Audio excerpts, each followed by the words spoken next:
Hello everyone. Today we will gain some basic knowledge regarding the constitutional law. So without wasting any time, let's start with it.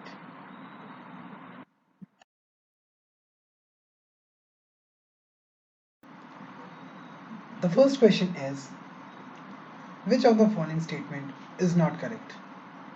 Options are A. In Lok Sabha, a motion of no confidence must have a basis. B. In case of no confidence motion, no conditions of admissibility have been laid down in the Lok Sabha rules. C. A vote of no confidence motion must take place within 10 days of the granting permission. Or D. The Rajya Sabha is not empowered to exercise the motion of no confidence. Correct answer to this question is option A. That is, in Lok Sabha, a motion of no confidence must have a basis.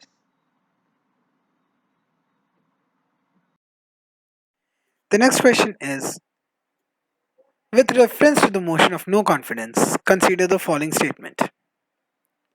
First statement, it is mandatory to give reason for adopting motion of no confidence in Lok Sabha. Second, it can be passed against the entire Council of Ministers as well as an individual minister.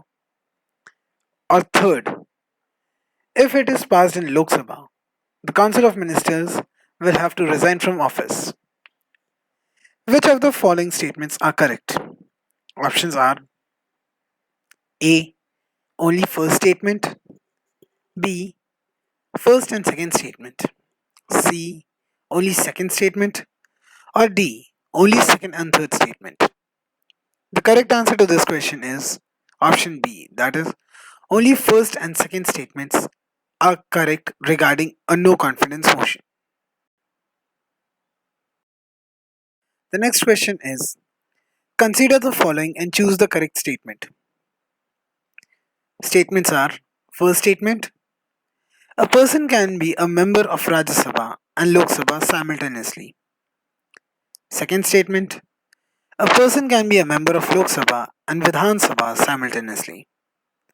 The third statement, a person can simultaneously be a member of Lok Sabha and a union minister. The options are A. Only first and third statement are correct. B. Second and third statement are correct. C. Only third statement is correct. Or D. First and second statement are correct. The correct answer to this question is option C. That is, only third statement is correct. That is, a person can simultaneously be a member of Lok Sabha and a union minister. The next question is, which of the following bills is passed by a special majority? Options are A. Ordinary bill, B. Money bill, C. Financial bill, or D. Constitutional amendment bill. The correct answer to this question is option D. That is, a constitutional amendment bill is passed by a special majority. The next question is, what happens if the money bill is rejected by the Rajya Sabha? Options are A. The Lok Sabha can still go ahead with the bill. B. The Lok Sabha cannot consider the bill anymore. Or C. The Lok Sabha can send a bill to the Rajya Sabha for consideration or reconsideration. The correct answer to this question is option A, that is, the Lok Sabha can still go ahead with the bill.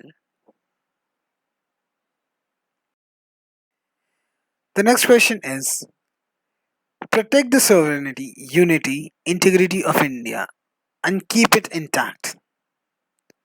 This statement is stated in which of provisions? Options are A. Preamble of the Constitution, B. Directive Principles of State Policy, C. Fundamental Rights, D. Fundamental Duties.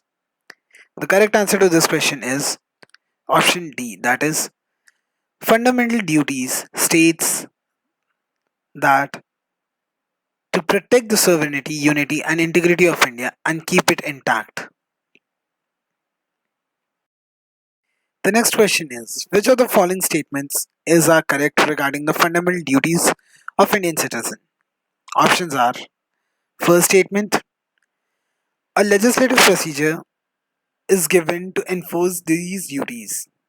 The second statement is they are interrelated with legal duties. Options are only first statement is correct, B, only second statement is correct, C, first and second statement are correct, or D, none of the above. The correct answer to this question is option D, that is, neither of the statements are correct regarding the fundamental duties of Indian citizen.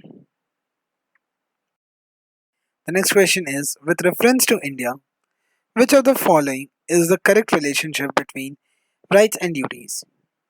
Options are A, rights are related to duties, B, rights are personal and therefore independent of society and duties, C, rights, not duties, are important for the development of the citizen's personality, and D, duties, not right, are important for the stability of the state.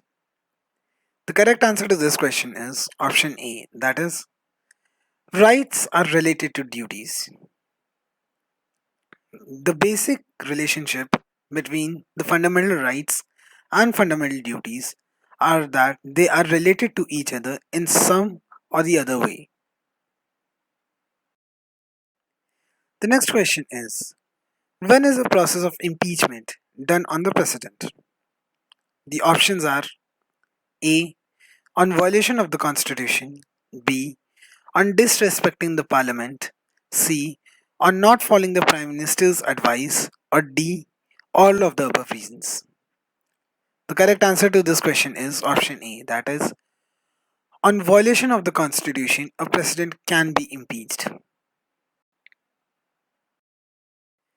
The next question is which of the following statements are incorrect about the president's pardoning power? The, st- the three statements are statement 1, the president's pardoning power cannot be extended to state laws. The second statement is the president can completely pardon the death sentence. Statement third, the power to pardon is a discretionary power of the president. The options to the above statements are A, only first statement regarding pardoning power is correct. B, only third statement regarding the pardoning power is correct. C, the first and second statement are correct. Or D, the first and third statement are correct. The correct answer to this question is option B, that is only third statement regarding the pardoning power, that is the power to pardon is the discretionary power of the president, is correct. The next question is consider the following statements and choose the correct statement from the following. First statement, the president shall not be a member of either house of the parliament. The second statement, the parliament includes the two houses and the president. The options regarding the statements are A, only first statement is correct, B, only second statement is correct, C, first and second statement both are correct, or D, neither one nor the second statement is correct. The correct answer to this question is option C, that is, both the statements, that is, first and second statements are correct. The next question is which of the following statement is correct? A, indirectly elected members of the Rajya Sabha are elected by the elected members of the state legislative assembly. B, only a member of the Rajya Sabha can contest for the office of vice president. C, any candidate can contest the Lok Sabha elections from any state in India, but in Rajya Sabha, a candidate must be a resident of the state from which he wishes to be elected. Or D, the Constitution of India expressly prohibits the appointment of the public servant in Lok Sabha. The correct answer to this question is option A, that is, indirectly elected members of the Rajya Sabha are elected by the elected members of the state legislative assembly. The next question is which of the following statements is incorrect about the chairman of the Rajya Sabha? Choose the correct statement. The statements are: first, the Vice President of India is the ex officio chairman of the Rajya Sabha. The second statement is: the Speaker is not a member of the Rajya Sabha, unlike the Speaker of the Lok Sabha, who is a member of the Lok Sabha. Third, in matter of the equality of votes, the Speaker cannot vote. And fourth, unlike the Speaker of the Lok Sabha, the chairman is elected by the members of both houses of the parliament. The options are: A. The first and third statement are correct. B. Second and fourth statement are correct. C. The third statement is only correct. Or D. The third and fourth statement are correct. The correct answer to this question is option C. That is only third statement is incorrect. Next question is: consider the following statements about the temporary speaker of the Lok Sabha and choose the correct statement from the following. The first statement is: after the Lok Sabha elections, the president administers the oath to temporary speaker, which is similar to the oath for a membership of Lok Sabha. The second statement is: in the absence of the speaker and a deputy speaker, the temporary speaker conducts the proceeding of the house. The options are: A. Only first statement is correct. B. Only second statement is correct. C. First and second statement is correct. Or D. Neither one nor the second statement is correct.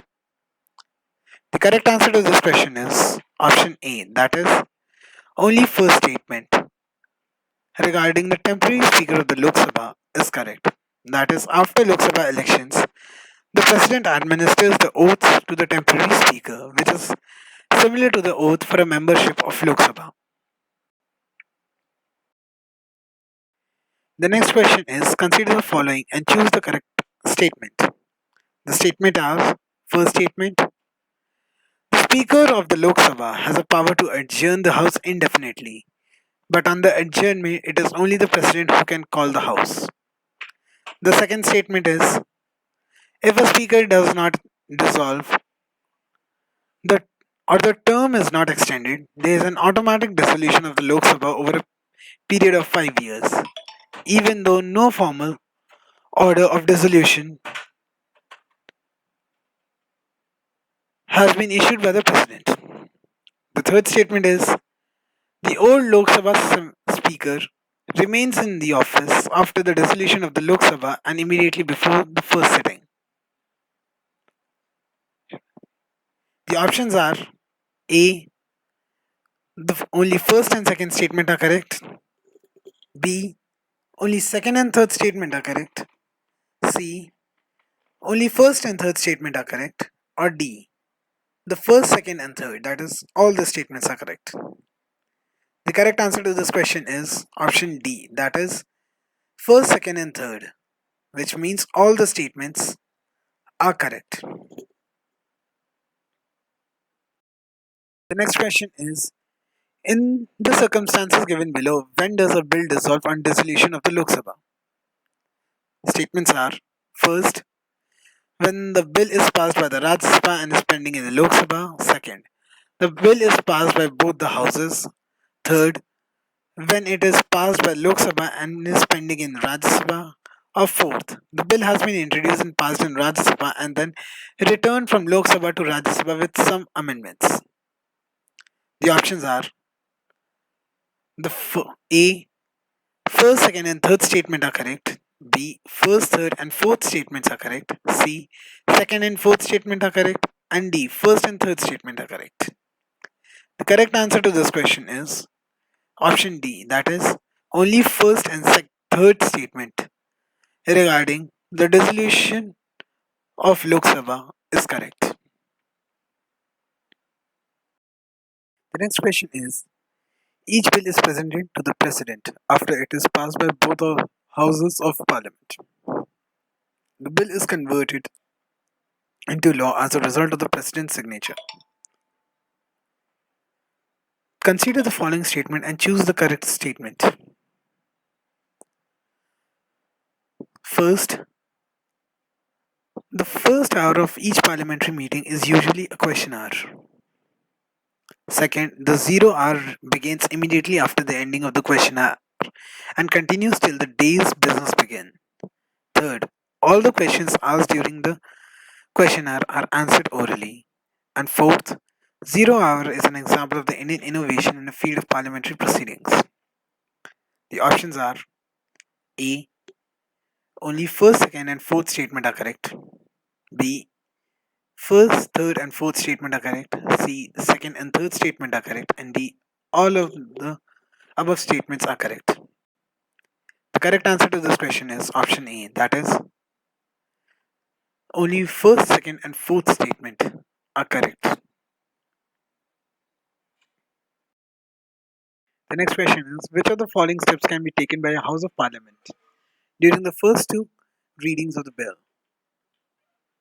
The statements are: first, making the bill public to find public opinion; second, reject the bill in its eternity; third, amending the bill; or fourth, handing of bill to joint committee of two houses. Options are A. Only second and third statement are correct. B. Only first and second statement are correct. C. Only first and third statement are correct. And D. First, third, and fourth statement are correct. The correct answer to this question is option D. That is, the first, third, and fourth statements are correct. The next question is, consider the following statements of difference between private bill and public bill and choose the correct statement. The statements are: first, unlike a public bill, a member drafts a private bill without any secretarial assistance. The second statement is, a 1 month notice is required to vote on a private bill compared to 7 days notice to vote on a public bill. And third, in case of defeat of private bill, a member who introduced the bill is not required to resign. The options are A. Only first and second statement are correct. B. First, second, and third statement are correct. C. The second and the third statement are correct. And D. Only first and third statement are correct. The correct answer to this question is option B. That is, the first, second, and third statement are correct. These three statements define the difference between a private bill and a public bill. The last question is, with reference to the Indian President, consider the following statements. Statement 1. It is the President who decides the allocation of the departments between the minister. Second, it is the President who can expel any minister. The options are A. Only first statement is correct. B. Only second statement is correct. C. Both first and second statement is correct. And D. Neither one nor the second statement is correct.